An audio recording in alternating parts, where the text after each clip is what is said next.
Right now, I'm going to be talking about a very boring topic. It's called the Inflation Reduction Act. Before I go any further, I just wanted to make a social announcement. Guys, a lot of you guys are like, Adam, why are you not just talking about when is Bitcoin going to hit 100,000? When is Algorand going to hit $100? When is Palantir going to go to $1,000 a share on Monday? And things like that. You guys want a channel with a rah-rah, sis-boom-ba type of cheerleader. And I'm not that, never was, and never will be. If I see something I like, I speak about it. And if I see something I don't like, I speak about it as well. In this channel, I try to do it completely different than most other stock channels and definitely different than 99.9%. I think I'm the only crypto channel that talks about actual economics. You see, you guys are lucky enough to have somebody who knows a little bit about a lot of different things, especially when it comes to micro, macroeconomics, stock market, crypto market, personal finance, real estate. And I talk a lot from experience. A lot of things I'm on a journey just like you. So when I talk about really boring things like gas prices, like crude oil, like macroeconomics, microeconomics, inflation, CPI, jobs reports, things like that, guys, I'm not talking about it for my health. I'm talking about it because I'm on a journey, a financial journey, and an inspiring journey, not just to get healthy financially, but get healthy physically. And the only way we can get healthy is with data. Data, I mean, that is literally the lifeline of everything we do in this world. So today we'll be talking about a new act called the Inflation Reduction Act, with the premise of, if you guys don't want a channel where you actually learn, where you actually have to use your brains, and when you're actually going to get better in life, then find a different channel, because this channel is not for you. We're going to learn on this mother effing channel. Go somewhere else if you like the to the moon type of shit. Washington senators was set to advance a climate and tax package past a procedural hurdle in a narrowly divided chamber as Democrats unified around elements of President Biden's agenda to have languished on Capitol Hill for more than a year. They're going to disguise something very, very interestingly right now, the Democrats, in something called an Inflation Reduction Act. And all the Inflation Reduction Act does is everything but reduce inflation. Basically, Biden, right now, if you're a major corporation, right, and you make more than $1 billion, you can essentially write off your taxes that you're essentially paying $0. Now, this is all legal, and there's many different ways to do write-offs.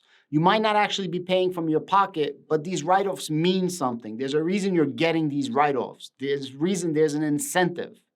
So in this package right now, Biden's going to take that away, and he's going to say, hey, at a minimum, corporations must pay 15%. Now, some people are going to say, hey, Adam, this is great. And other people are going to say, hey, Adam, this is terrible. In that act, it's going to be funded by that. One of the things that the act is going to do is they're going to allow Medicaid to now negotiate prices of medicine, which is actually going to help a lot of people. They're going to extend by 3 years the supplementation of the American Health Care Act, a.k.a. Obamacare, a.k.a. the stupid shit that makes me pay 3.8% more taxes and still pay a shit ton of money for my health insurance. It's pretty mind-boggling if you think about it. Out of that, $80 billion is going to go to the IRS, procedural oversight, and make sure that people are not trying to get one over the government.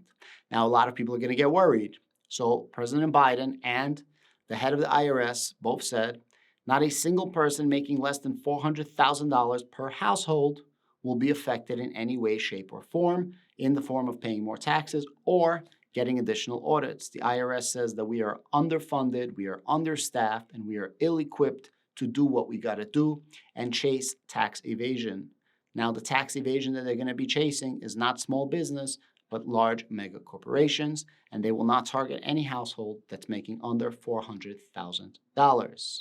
Now, if you believe that this is good or bad, this I cannot tell you. Some things are good in my opinion, some things are bad in my opinion, but there was definitely a survey that was made, there was an analysis that was made, And this is going to do little to nothing in terms of reducing the inflation.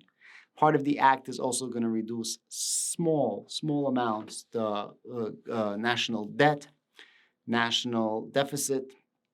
So I guess some of the things are good, but they disguise this as the Inflation Reduction Act. There's going to be a lot of credits that are going to be given for like green energy. This is good for a lot of, I guess, EV plays and things like that. I got to read through this a little bit more. Why are they doing this? Why are they doing this? This is interesting. Why? In November of 2022, there's going to be something called midterm elections, primaries, whatever you want to call them. And there's going to be a lot of seats up for grabs in the Senate and in Congress. Now, currently, the Senate is split 50-50. Right now, if there is a gridlock, Kamala Harris, the Vice President of the United States, is the person that says yes or no. Kamala Harris is obviously a Democrat, and she runs with the Democratic Party. Right now, the Democratic Party is going to do anything possible to make themselves look good during the primaries, because every time they look bad, this is good for the Republicans, right? This is kind of what happened when Trump was in office. Anything he did bad was good for the Democrats. Congress is definitely a Democratic Party majority. I believe they have like 220 seats. So it's very important that for Senate, positive, net one positive for the Republicans, and they get a win. They need to have a House. Currently, they don't have the Senate. Currently, they don't have Congress. And currently, they don't have the executive branch either. It's very, very important if they want any power, the Republicans, to win a seat. So right now, the Democrats are trying to do anything possible to get some favor with the public. And they believe that this Inflation Reduction Act that doesn't do anything about inflation. That's the craziest thing. They're calling it an Inflation Reduction Act. Anytime there's a bill, anytime there's an act, it almost always does anything but the name of the actual act. It's so freaking crazy. Even Obamacare, American Affordable Health Care Act. No, it's not affordable. It's mad effing expensive. Mad expensive. Guys, thank you so much for watching. Thank you so much for listening to me. And I'm going to keep trying to educate you with these little pieces of knowledge and these little pieces of data that definitely a lot of channels are not talking about. And I'm going to keep updating you about the economy, and hopefully we make it out of here and all make some money in 2023. For anybody wondering, why am I talking about these little pieces of information like the Democrats, Republicans? No, I'm not being political. I'm just saying this is very important to see what's going to be happening with this country. And what happens with this country is what happens with our pockets, because it definitely reflects in economics one way, shape, or form or the other. Thank you. Have a great weekend. Out.